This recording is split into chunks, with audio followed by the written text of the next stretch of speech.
preuve, c'est qu'à 95%, ils sont favorables à la création de maisons de services publics. On y trouverait l'EDF, la Poste, la NPE par exemple, la Perception. Pourquoi pas, il faut bien payer les impôts.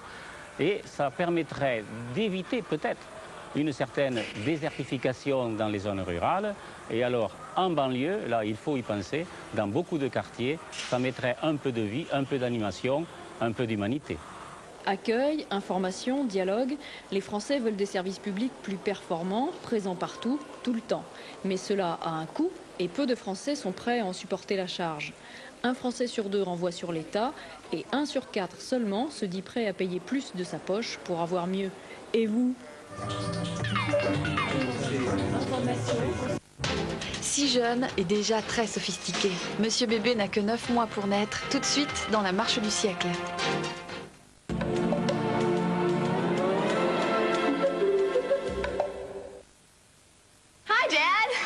Notre petite française. Tu sais, j'ai découvert un délicieux cookie, presque aussi bon que ceux de Mom. Hello, Delou. Hello. It's Kate. She says hello. Hello, Kate. Is she eating okay? At least. Poor Kate. Alone and sad. Hello, le cookie made in Lou.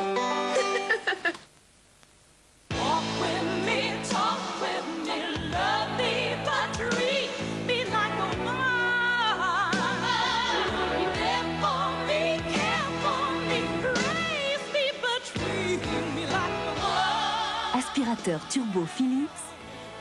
Philips, le temps de vivre. C'est là, au cœur des Alpes millénaires, que l'eau d'Évian emprunte un chemin connu par elle seule. Pendant ce long voyage, elle s'équilibre et s'enrichit d'éléments essentiels à la vie. Les minéraux. Évian vous donne les forces que la montagne lui a données.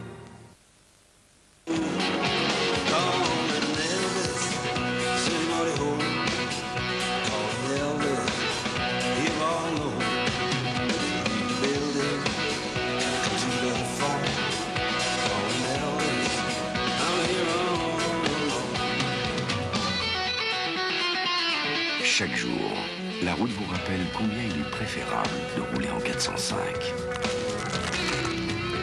Peugeot 405, un talent fou. Chaque jour, chez Président, des maîtres beurriers goûtent et sélectionnent les meilleurs crus des crèmes de Normandie pour vous offrir la crème des beurres, le beurre gastronomique Président. Un bon beurre de Normandie au goût de noisette unique auquel nul ne résiste. Beurre Président, la crème des beurres. Virage gauche, 200 mètres. Gauche, 300. Non, 200 mètres. Attends voir.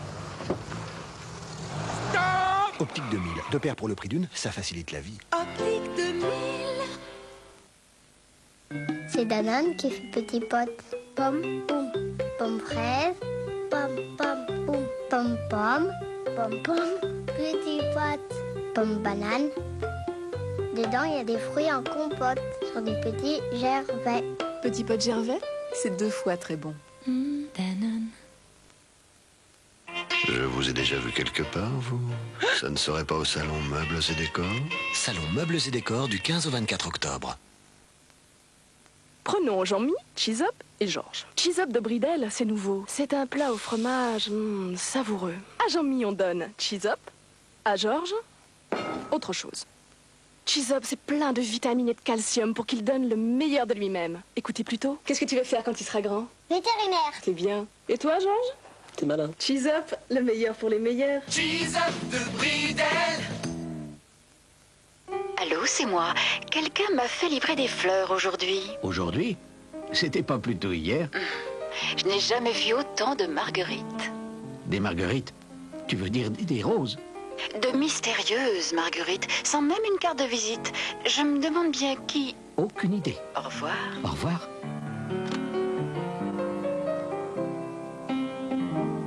Mon chéri, la prochaine fois, passe par Interflora. Interflora, la plus sûre façon d'être là. Il y a un âge où l'on a envie d'accomplir de grandes choses, de conquérir le monde. C'est l'âge où l'on a le plus besoin de Kinder Country.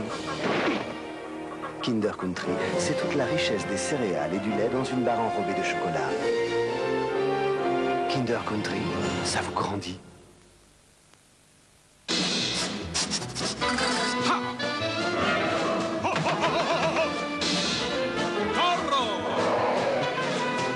Voilà. Il n'y a que maille qui maille. Mais non, il n'y a que le bon temps qui maille. Un petit resto de tourtereaux, la belle saison, des cornichons, et le bridou, et le bridou, et le bridou, qu'est-ce que c'est bon! Le bridou, appelons le saucisson par son nom. Dépêchez-vous, jusqu'au 22 octobre. McDonald's célèbre les 25 ans du Big Mac et vous le propose au prix exceptionnel de 12 francs. Aujourd'hui, les affaires sont plus dures. Alors quand Hewlett Packard vous propose ses meilleurs micros à des prix vraiment accessibles, le monde devient plus rassurant. Hewlett Packard, des micros de qualité à prix micro.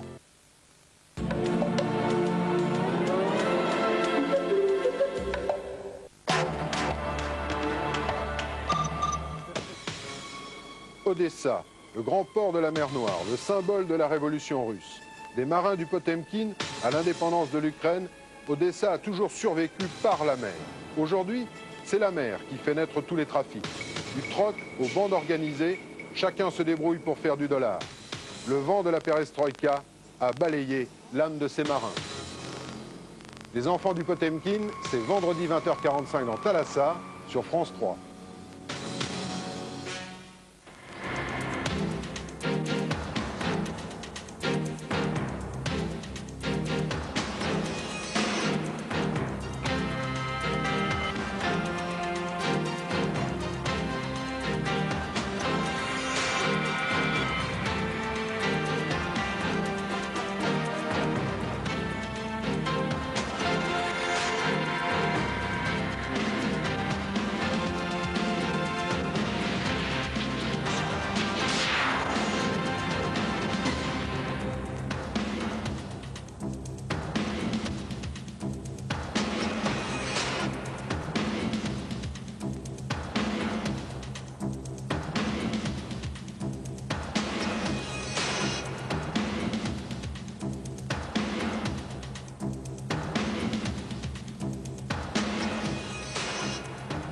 Mesdames, Messieurs, soyez tous les bienvenus sur le plateau de la Marche du siècle pour ce sujet qui vous concerne. Future maman, futur papa, surtout les jeunes gens et jeunes enfants qui sont autour de vous et qui ont tout à apprendre, et qui aiment d'ailleurs apprendre ces mystères de la vie sur lesquels nos invités ce soir vont nous éclairer. La naissance de la vie, de l'embryon jusqu'à l'accouchement, reste vraiment le grand mystère à la fois émouvant et si naturel que par moments il paraît totalement simple, ce qui n'est pas vrai. Pour la science, c'est une source de connaissances de plus en plus précises, mais aussi d'interrogations. On comprend de mieux en mieux les comment, mais pas encore très bien les pourquoi. Et pourtant, l'embryon recèle des indications précieuses, non seulement pour traiter les maladies de l'embryon, mais aussi celles des enfants qui sont nés et celles des adultes. Il fournit d'ailleurs des directions de recherche en matière de traitement sur le cancer notamment, mais sur d'autres maladies aussi, dont nos invités tout à l'heure nous parleront. C'est donc un voyage à travers tout ce que la science nous apprend sur nous-mêmes que la Marche du siècle vous invite ce soir, en compagnie de 7, nombre d'or, personnalités que vous allez découvrir une par une. L'idée de cette émission nous est venue des efforts réalisés depuis maintenant exactement 10 ans par les rencontres scientifiques audiovisuelles de Paris à la Tour Eiffel, dont le thème cette année est consacré aux relations entre les médias et le savoir. Ces rencontres, depuis leur début, ont été soutenues, entre autres, par le CNRS. Je vous en parlerai en fin d'émission. Mais d'abord, la vie, le voyage des yeux pour découvrir la vie. Le film que vous allez regarder dans un instant a demandé 9 mois de tournage, le temps d'une grossesse d'ailleurs. Une quarantaine de spécialistes ont travaillé sur ce sujet. Chaque plan a demandé de longues mises au point et parfois plusieurs mois pour quelques secondes d'images que vous allez découvrir. Voici tout de suite le film de M. Claude Edelman. Ça, c'est ma grand-mère.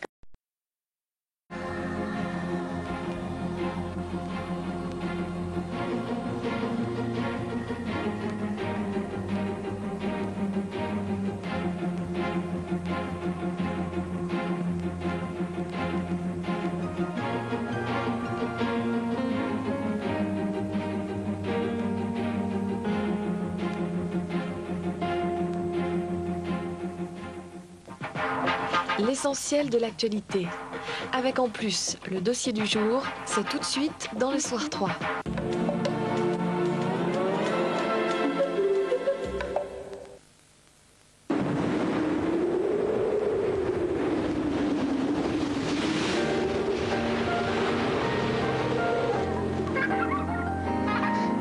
À votre avis, quel est le nom de leur assureur? Zurich Assurance.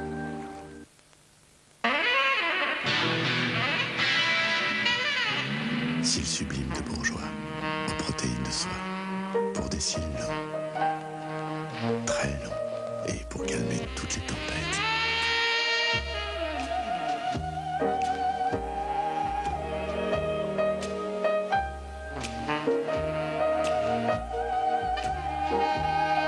Attention, première sublime, cils sublime de bourgeois, aux protéines de soie. C'est Danone qui fait petit pote. Pomme, poum, pomme fraise, pomme, pomme, poum, pomme, pomme, pomme, pomme, petit pote, pomme banane. Dedans, il y a des fruits en compote sur des petits gervais. Petit pot de gervais, c'est 2 fois très bon. Danone.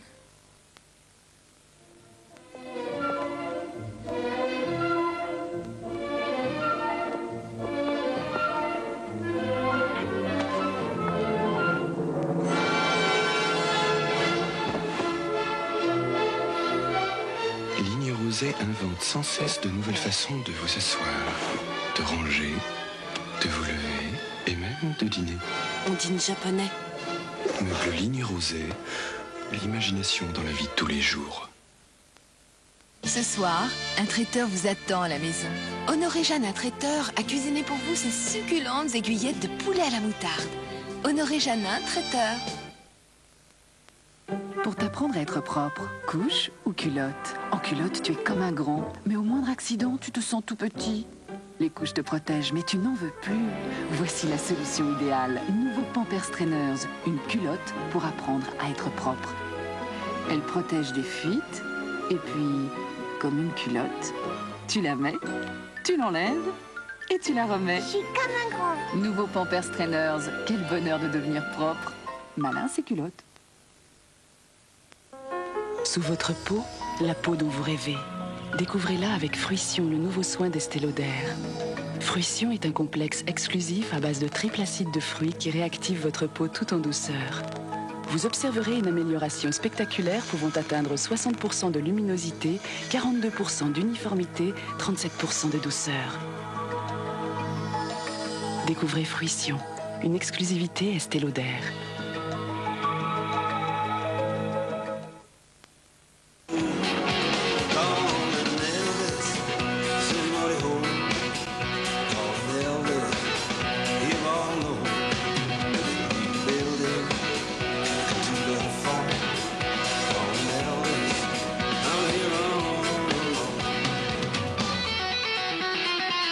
Chaque jour, la route vous rappelle combien il est préférable de rouler en 405.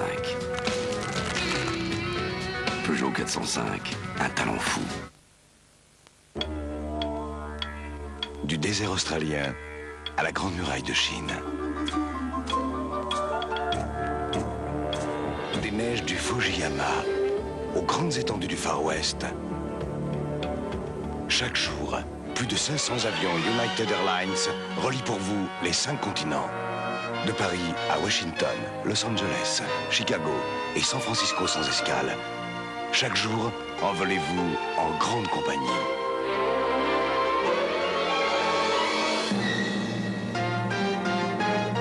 United Airlines, le monde est à vous. Y a quelqu'un? Non? Ils sont tous partis au salon du bricolage. Salon du bricolage, du 15 au 24 octobre. Mon amour, loin de toi, les jours sont des ruisseaux à sec. Interflora, la plus sûre façon d'être là. Ces images ont été filmées par un colis Chronopost équipé d'une caméra vidéo.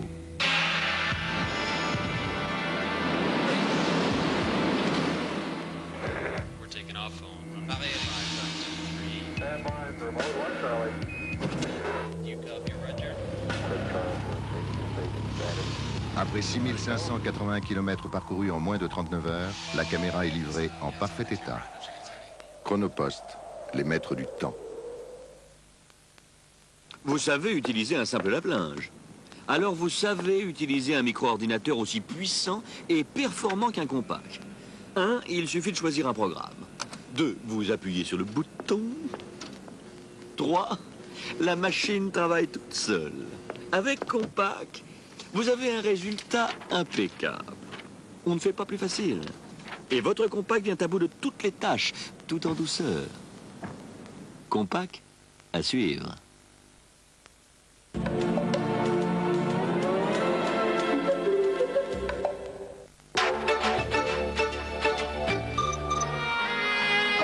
À 20 ans, Claude Berry se rêvait en haut de l'affiche.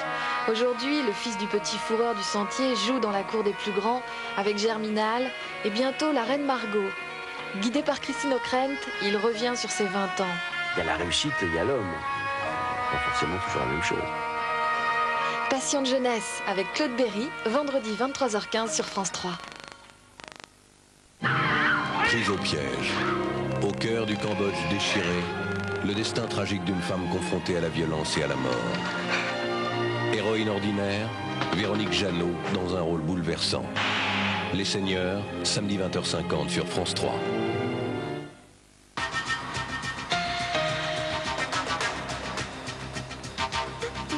Impasse ce soir dans les difficiles négociations du GATT. Édouard Balladur devant les députés affirme que la France reste sur ses positions tout en proposant un constat d'étape au 15 décembre.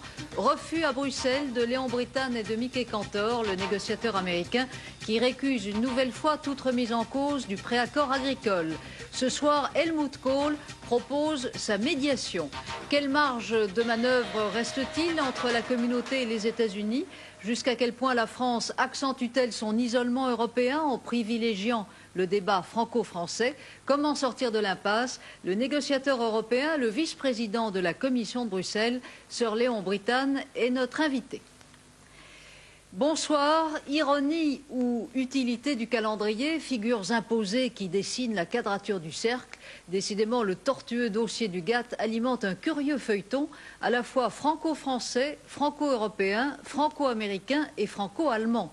Ce soir, le chancelier Kohl, qui dîne à l'Élysée, propose ses bons services pour trouver un compromis entre la rigidité américaine et la raideur française.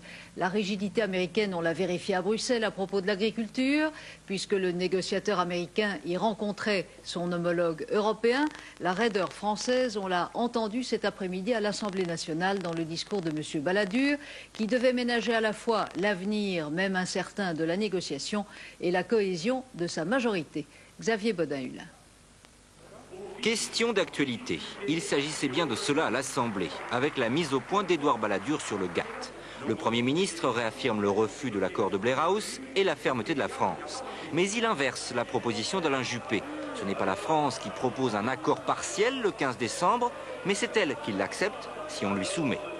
Si certains de nos partenaires veulent procéder à un constat d'étape en quelque sorte, pour bien serrer les questions, pour bien marquer qu'il y a des problèmes résolus, que d'autres ne le sont pas encore et qu'on peut continuer à discuter, si nos partenaires le souhaitent, nous serons prêts à l'accepter. Mais à Bruxelles, rien de tout cela n'a obtenu les faveurs de Mickey Cantor, le représentant américain, et de Léon Brittan, le négociateur européen. Sur Blair House, le refus est américain. Aucune question posée par l'épique Conseil européen de fin septembre n'est discutable. Et si les deux négociateurs admettent des progrès sur le volet audiovisuel, la proposition faite par Édouard Balladur de constat d'étape au 15 décembre est refusée. Il serait très difficile de séparer deux secteurs très importants de la globalité de la négociation qui a été, à juste titre, une priorité pour la France comme pour la communauté dans son entièreté. Et Mickey Cantor d'ajouter, nous ne pouvons être d'accord avec une telle approche. Blocage complet donc, mais la solution pourrait venir d'Helmut Kohl. Le chancelier allemand était aujourd'hui l'invité du Sénat. Il a confié qu'entre rigidité américaine et raideur française, il est prêt à jouer les médiateurs. Médiation possible, confirmée ce soir par Édouard Balladur, après 1h30 d'entretien. Médiation dont on discute en ce moment même à l'Élysée, où Helmut Kohl est invité à dîner. Maintenant, que peut-il se passer? Quelle solution s'il en reste? Quelle marge de manœuvre? Les réponses dans un instant de Sir Léon Brittan qui est en direct avec nous de Bruxelles. La République a beau régenter les humeurs des hommes par la force de son rituel et de leur devoir, les mots ont leur petite musique qui fait une différence. Comme le veut la tradition, le président de la République a décoré aujourd'hui le Premier ministre. Eh bien, à en juger des regards, des gestes et surtout des paroles, la cohabitation n'en est plus à la lune de miel. Isabelle Billet, Xavier Bodin-Hulin. Une cérémonie brève, presque austère, c'est l'habitude qui l'a commandée, mais le chef de l'État fut avare de compliments. Par tradition, après 6 mois de gouvernement, un Premier ministre est fait grand croix de l'Ordre national du mérite. Mais de mérite, François Mitterrand n'en reconnut point au Premier ministre. Juste cette phrase, je suppose qu'il y a beaucoup de mérite à être chef du gouvernement. Ensuite, les mérites, c'est l'histoire qui les dira. On est bien loin des compliments courtois adressés le 14 juillet. Crispation dans la cohabitation, disent les analystes, au moment où un deuxième sondage donne Balladur en baisse, 55% de satisfaits, moins 6 points au baromètre BVA Paris Match. Poignée de main chaleureuse entre Shimon Peres et Abou Mazen, c'était aujourd'hui l'entrée en vigueur de l'accord de paix entre Israël et l'OLP et le début des négociations pour son application. Les deux hommes souhaitent que le calendrier soit respecté. C'est chose faite depuis cet après-midi avec l'ouverture à Tabat des premiers entretiens pour le retrait israélien de Gaza et de Jéricho. Les deux délégations ont 2 mois pour se mettre d'accord sur les détails de l'opération. Nelson Mandela en visite à Paris. Il est venu chercher le soutien politique et économique de la France pour la mise en œuvre des réformes en Afrique du Sud. Première rencontre avec Édouard Balladur à l'hôtel Matignon. Puis devant 200 chefs d'entreprise, le leader de l'ANC a fait part de ses souhaits de coopération. Il rencontrera demain le président Mitterrand. Fin des intempéries en France, mais la situation est inquiétante dans le reste de l'Europe. Gros dégâts en Italie du Nord. Le lac majeur en crue a débordé 4 grandes villes et plusieurs villages sont isolés ce soir. Même pluie diluvienne en Suisse italienne, inondations et glissements de terrain qui ont fait 1 mort. Ce soir, 3000 habitants de Locarno ont dû être évacués en urgence. Explosion d'une bombe de forte puissance devant le palais de justice de Bayonne alors que les artificiers tentaient de la désamorcer. Les dégâts matériels sont importants mais pas de victimes. Les pompiers avaient été alertés par un coup de fil anonyme de la présence de l'explosif. Les hooligans anglais se déchaînent à Amsterdam. Quelques heures avant le début du match Angleterre-Pays-Bas, ils se sont affrontés violemment aux forces de l'ordre. Cette nuit déjà, 200 d'entre eux avaient été arrêtés. Certains expulsés se seraient même battus dans l'avion qui les ramenait en Angleterre. L'état d'urgence est décrété dans la ville pour permettre l'arrestation immédiate des fauteurs de troubles. 2 ans de prison avec sursis, c'est la peine plutôt clémente infligée à l'agresseur de Monica Seles. Il avait poignardé la jeune tennisman en avril dernier au tournoi de Hambourg. Par amour pour Steffi Graf, il souhaitait tout simplement que la championne allemande retrouve sa place de numéro 1 mondial. L'appel à la dignité lancé par plusieurs milliers de familles de handicapés mentaux. Ils étaient plus de 20 000 réunis à Paris au Champ de Mars pour que cesse la discrimination. L'UNAPI, à l'origine du rassemblement, a rappelé qu'il manquait toujours 20 000 places dans les centres spécialisés. Elle en appelle à la responsabilité du gouvernement. Comment, dans un même discours, aussitôt relayé par les médias, ménager à la fois le lobby agricole, les susceptibilités de la majorité, les intérêts des industriels exportateurs, la cohésion de la communauté, l'axe privilégié avec Bonn et la dynamique des relations commerciales avec les États-Unis qui, mal engagées dès le départ, s'enlisent de semaine en semaine. Telle est la situation difficile, sinon impossible, dans laquelle se trouve le gouvernement français, bien isolé ce soir dans sa partie de bras de fer au GATT avec les États-Unis.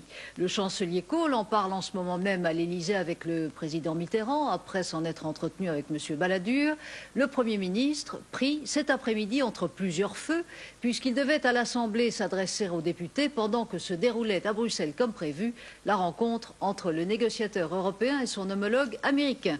Résultat, à Bruxelles, refus immédiat de la proposition française d'un constat par étapes et au Palais Bourbon, malgré l'appel à un minimum d'unité nationale sur la question, un accueil plutôt ambigu. Jérôme Catala, Marc Doux. Édouard Balladur connaît le poids des mots. en évoquant, sur un ton très ferme, un éventuel constat d'étape d'ici le 15 décembre, il a obtenu l'effet désiré. Une ovation debout de sa majorité. Car c'est bien cela qu'attendaient les députés RPR et UDF, et au premier plan Jacques Chirac, une manifestation extérieure de fermeté.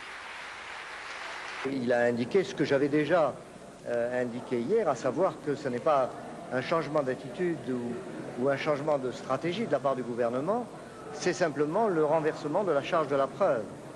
À gauche, bien sûr, le ton n'est pas le même. Un jour, on résiste, le lendemain, on parle d'accord partiel. En fait, on a le sentiment qu'ils cherchent par-dessus tout à essayer de mettre la négociation en échec et à faire porter la responsabilité à d'autres. Valse hésitation pour la gauche, large de satisfaction pour la droite, tout pourrait donc être simple. Mais voilà, au sein même de la majorité, certains se demandent jusqu'où la France peut aller dans son refus du GATT.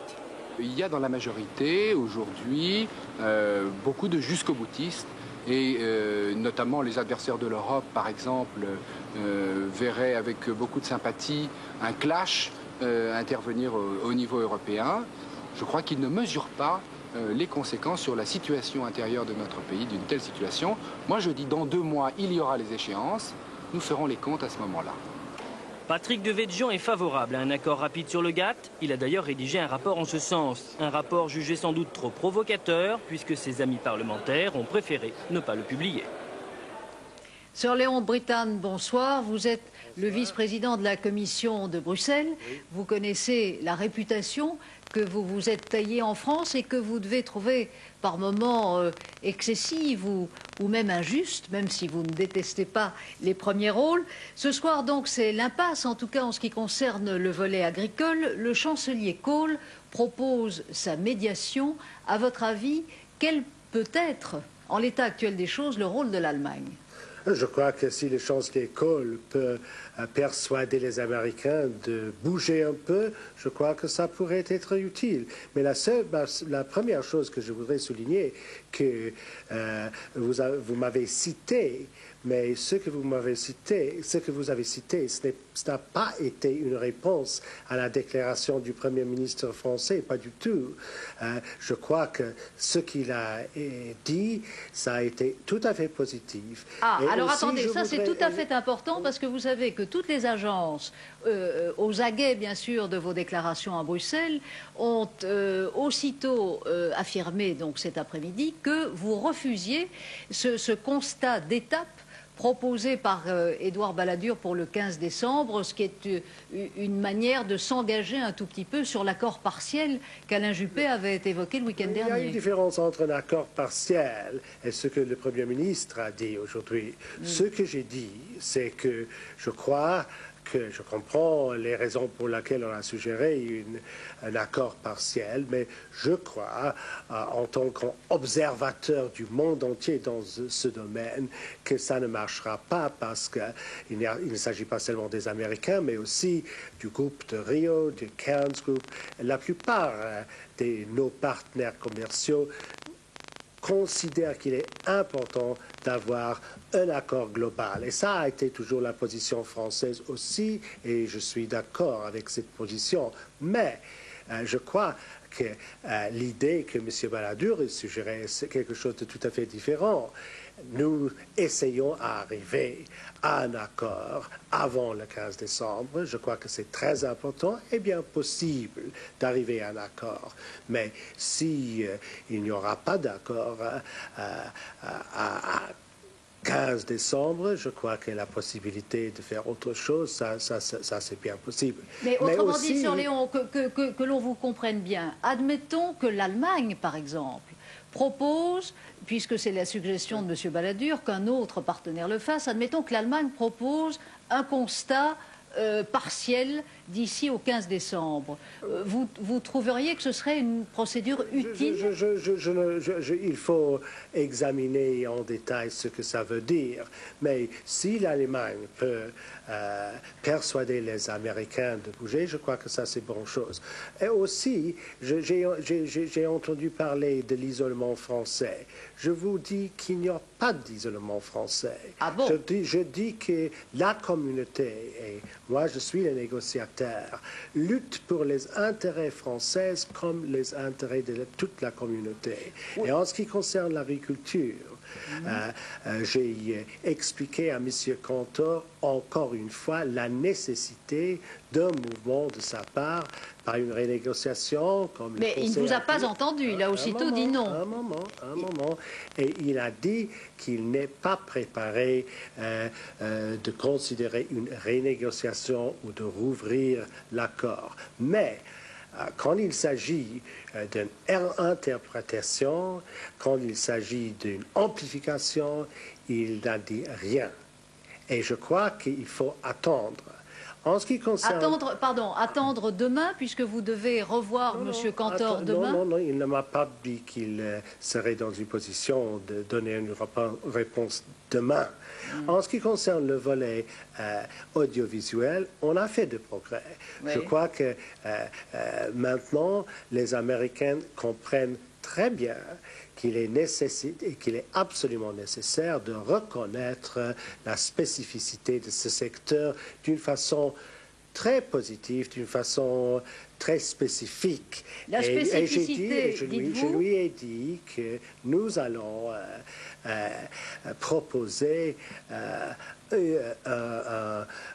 une solution à ce problème qui nous permettra de continuer à donner les aides et protéger nos intérêts culturels. Vous savez que M. Delors, qui est le président de la Commission, a reçu cet après-midi un groupe de réalisateurs et de personnalités de l'audiovisuel français, et de ses propos, on retire l'impression qu'il est plutôt, lui, pour l'exception culturelle. Vous savez à quel point les mots comptent pour nous. Non. Vous dites spécificité culturelle, vous seriez en désaccord avec M. Delors là-dessus? Non, il ne s'agit pas de ça, parce que nous avons discuté tout ça au sein de la Commission, et je vous promets que les propositions que je vais proposer sont avec l'accord du président de la Commission, de M. Pinheiro et de mes collègues qui considèrent ces choses. Il ne s'agit pas de différence. Mais il faut dire qu'il y a de progrès dans ce domaine. Mais aussi, je crois qu'il est très important de comprendre que dans le domaine de l'accès au marché, cela veut dire les droits de douane, etc., nous sommes arrivés à un accord à Tokyo au mois de juillet. Et jusqu'à ce moment, les Américains et les Japonais n'ont pas été préparés de mettre en œuvre cet accord. Ça, c'est très décevant pour nous. Alors, je dis à M. Cantor que ce qu'il a été préparé à offrir, ça ne suffit pas pour nous. Parce que ça n'est pas ce qu'il a promis dans l'accord à Tokyo. Et à cause de ça, oui, j'ai décidé qu'il faut dire à Tokyo, à tous nos partenaires, pas seulement dans le Quad, cela veut dire les Canadiens et les Japonais, mais aussi les autres, que nous sommes préparés de faire ce que nous avons promis et d'expliquer en détail tout ça. Et ça, l'intention est de montrer au monde entier ce que nous sommes préparés de faire et de persuader les Américains et les Japonais et les autres pays d'offrir quelque chose de plus important qu'ils ont à faire. Donc la fermeté sur tous les fronts. Monsieur Brittan, vous savez bien sûr à quel point le volet agricole du GATT nourrit un débat franco-français. Vous avez été vous-même ministre dans votre pays. Vous savez les difficultés de concilier à la fois une opinion publique, des lobbies, une majorité parlementaire et puis la diplomatie communautaire. Jusqu'où est-ce que vous pensez que la France peut s'isoler dans ce débat-là, et jusqu'où a-t-on ou non, les autres partenaires, la Commission, les États-Unis, intérêt à l'acculer à cette forme-là d'impasse? J'entends ce mot isolement à Paris, mais pas à Bruxelles. Et comme j'ai expliqué au commencement de cette discussion que nous avons, il ne s'agit pas d'isolement, parce que je vous assure... Même sur l'agriculture. Même sur l'agriculture, parce que c'est la position de la communauté, c'est la position de son négociateur, cela veut dire ma position, de faire une forte pression sur les Américains, de comprendre que c'est nécessaire de bouger dans ce domaine pour arriver à un accord qui est acceptable pour la communauté dans son entièreté. Et le 15 décembre, la date reste possible à votre avis? C'est possible. Il y a beaucoup de difficultés. Nous avons fait un peu de progrès, mais pas suffisant de progrès. Et c'est à cause de ça que nous, la communauté, nous avons décidé de faire quelque chose à Genève, ça veut dire l'endroit où les négociations se déroulent, pour montrer au monde entier que nous sommes préparés de faire ce qui est nécessaire, ce que nous avons promis, et de persuader nos partenaires de faire la même chose. Mais il ne s'agit pas d'isolement, il ne s'agit pas d'une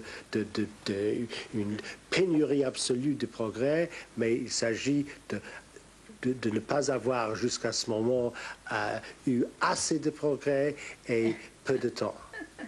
Merci Sir Léon pour cette lecture un peu plus optimiste de ce qui s'est passé aujourd'hui à la fois à Bruxelles et à Paris.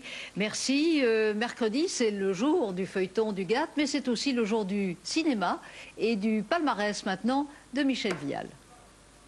Au palmarès ce soir, un excellent démarrage pour l'incroyable voyage. 1773 spectateurs dans 13 salles Paris ont suivi en première séance cet après-midi la dernière histoire des studios Disney, qui raconte justement l'incroyable voyage de 2 chiens et d'une chatte, doublé en français par le trio des visiteurs, Clavier, Reynaud et Le Mercier.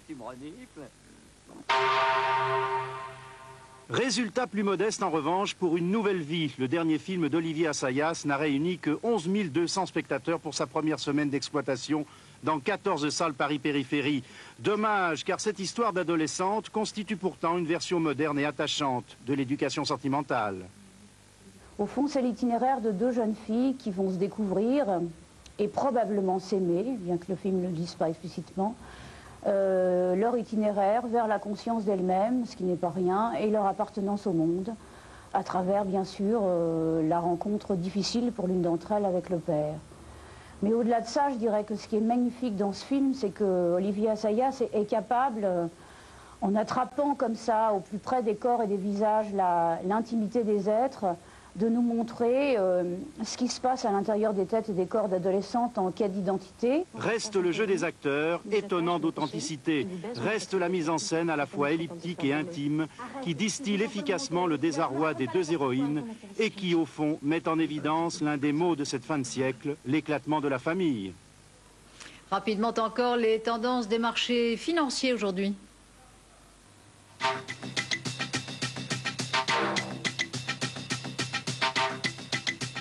Dernière minute avec les résultats d'une rencontre importante pour le football français et qui a mal tourné pour la France puisque au Parc des Princes, c'est Israël qui a battu l'équipe de France 3-2. Rémi Giudicelli. Edson Arantes di Nascimento en personne pour donner le coup d'envoi de ce match sous une pluie battante. Ce devait être le signe d'une rencontre vouée à l'offensive. Mais ce sont les Israéliens qui marqueront les premiers sur cette action de Rosenthal, relayée par Attar pour Arazi. On joue depuis 20 minutes.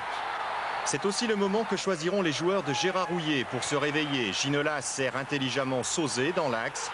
Égalisation méritée pour les Français, avant que Ginola ne double le score pour les Bleus sur ce but superbe inscrit à 5 minutes de la mi-temps.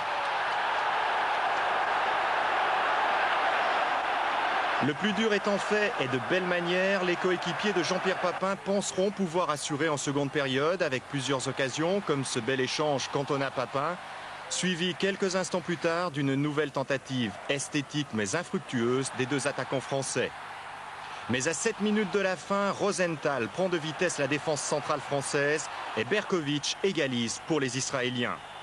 Alors, pendant les arrêts de jeu, Rosenthal accélère encore et trouve Attar en retrait.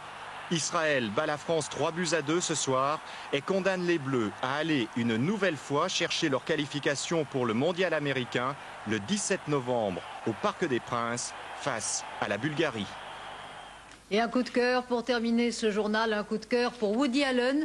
Bien sûr, il y eut cet affreux feuilleton psychanalytico-sordide entre lui, son ex-femme, sa vraie fausse belle-fille, ses enfants, ses avocats et beaucoup de dollars. Il reste son talent, son immense talent et son humour. Précipitez-vous pour aller voir son dernier film, Meurtre mystérieux à Manhattan, où l'on retrouve sa complice Diane Keaton. C'est New York comme on l'aime, c'est drôle, formidablement écrit, merveilleusement joué, pas vraiment métaphysique, du meilleur Woody Allen qui fait là ce qu'il sait faire de mieux, du cinéma. Mais qu'est-ce qu'il prend ? Dans un instant, la météo de Florence Klein et puis comme chaque mercredi, bien sûr, vos programmes régionaux. Très bonne soirée, à demain.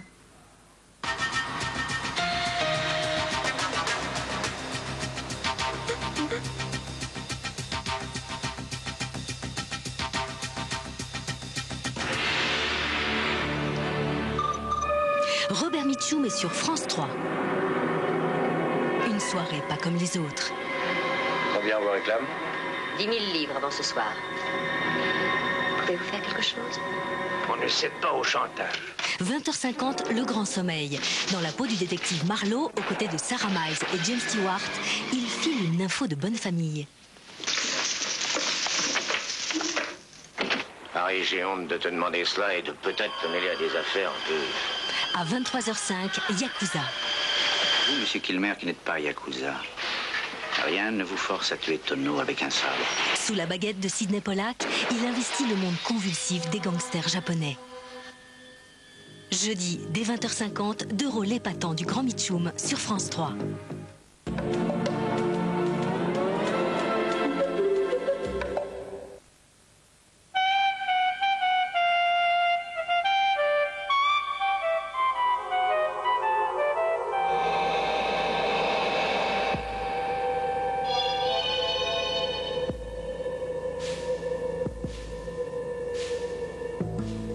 Derrière chaque calandre BMW se cache toujours un grand moteur.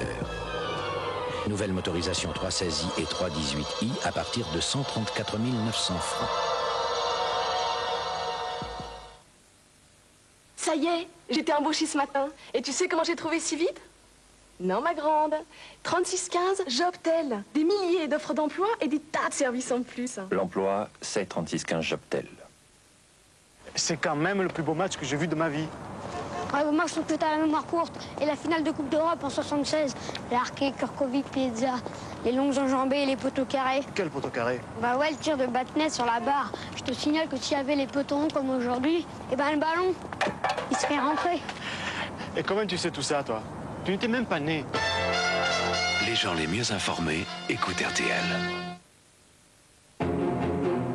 Aujourd'hui, les affaires sont plus dures.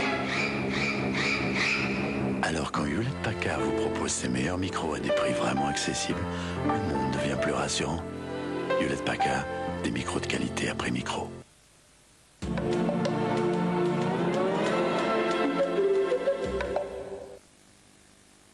France 3 et les magasins Jouet Club vous présentent la météo.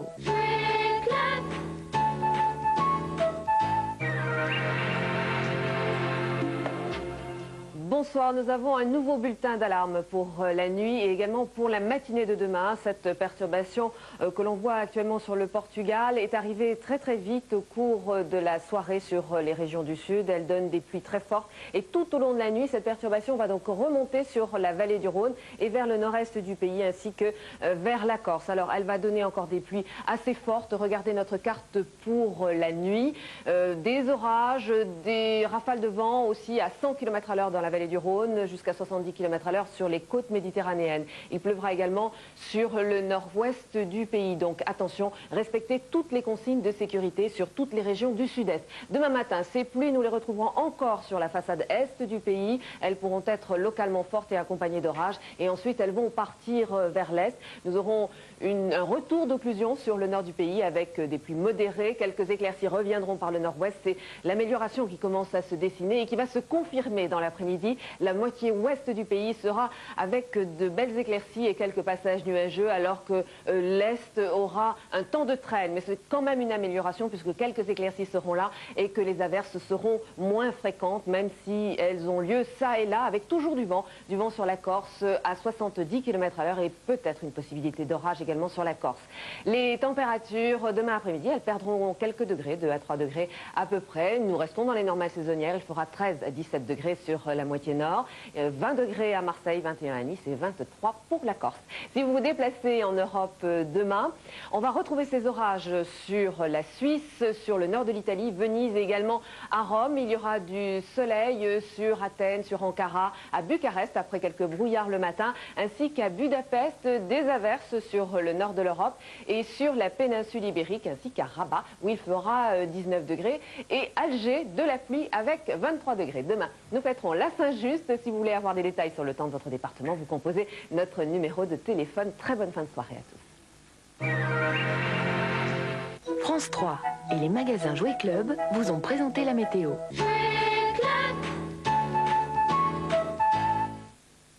Monsieur le ministre, vous avez la parole. Écoutez, je vois deux solutions à la crise actuelle. Mais tout d'abord, une page de pub. Et oui, aujourd'hui, opération pomme de terre prime. Oui, et c'est notre rôle d'éclairer les Français. Mais voilà, c'est ça. Vous voyez ce que je veux dire. Bon, les montants restent compensatoires.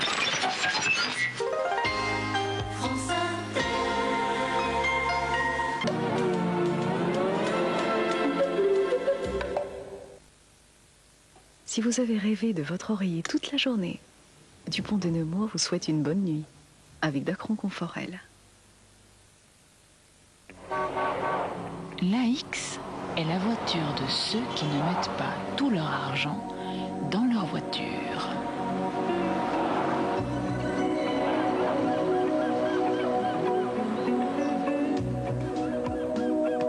Vous n'imaginez pas tout ce que Citroën peut faire pour vous.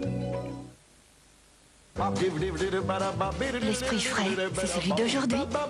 Aujourd'hui, paella à la catalane. Un plat cuisiné Fleury-Michon, au rayon frais. Quand les volcans d'Auvergne étaient enfants, ils riaient très fort. De cette jeunesse tumultueuse, ils ont transmis à l'eau de Volvic de très précieux oligo-éléments. Pour que notre jeunesse à nous soit toujours en éveil. Volvic, un volcan s'éteint, un être s'éveille. C'était un jour comme les autres dans l'Amérique des années 60. Qui pouvait imaginer qu'un événement allait tout changer? McDonald's inventait le Big Mac. Aujourd'hui, pour célébrer son anniversaire, McDonald's vous le propose au prix exceptionnel de 12 francs. Dépêchez-vous, c'est jusqu'au 22 octobre chez McDonald's. Si ma femme Catherine préfère que je voyage avec la classe affaires d'Air Canada, c'est surtout pour les repas. Catherine sait que les plats sont très équilibrés. Vous savez ce que c'est? Enfin, si ça peut lui faire plaisir, hein. Air Canada, une bouffée d'air frais.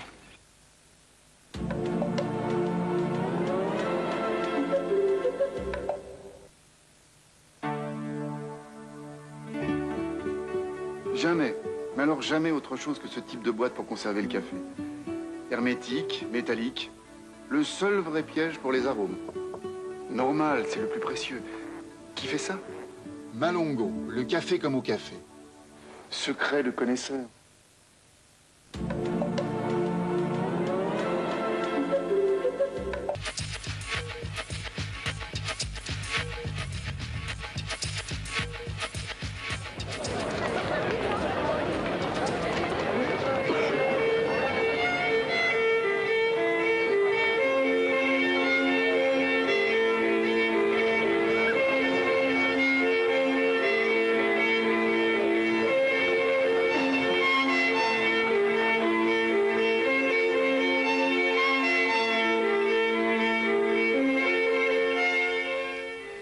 Bonsoir, écoutez voir, ce soir c'est le rendez-vous mensuel avec Campus, le magazine, l'émission de Jean-Paul Julian. Notez bien ce rendez-vous mensuel que nous vous donnons tous les deuxièmes mercredis de chaque mois. Alors ce soir, Jean-Paul Julian, dans son magazine, tente de répondre avec ses invités, à travers les reportages aussi, avec ses invités qu'il a réunis pour l'occasion à l'Institut universitaire de formation des maîtres à la Croix-Rousse à Lyon, tente de répondre à cette question: les professeurs sont-ils bien formés? Première réflexion dans quelques instants, de la part des enseignants, bien sûr, ce sont les premiers concernés, mais aussi de la part des usagers, les parents et surtout les élèves. Je vous retrouve dans 56 minutes exactement pour la suite de notre soirée.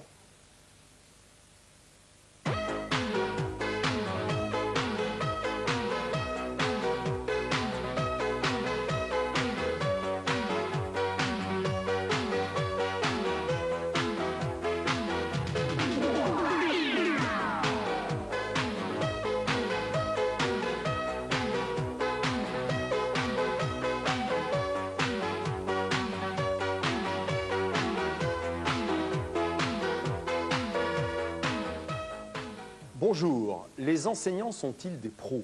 Quand nous avons décidé de soulever cette question un petit peu provocatrice, nous avions bien entendu en arrière-plan les débats politico-pédagogiques de cet été sur l'avenir des IUFM, Institut universitaire de formation des maîtres. Mais pas seulement. Des observations faites sur le terrain, dans les lycées, les collèges, les écoles, des discussions avec de nombreux enseignants nous questionnaient sur la réalité de leur préparation à l'acte d'enseigner. C'est pourquoi nous avons consacré notre premier dossier image à ce que nous appellerons l'existant, c'est-à-dire à ce qui se fait aujourd'hui dans les établissements, un dossier partial et partiel qui met sous le feu des projecteurs quelques questions. Est-ce que pour vous,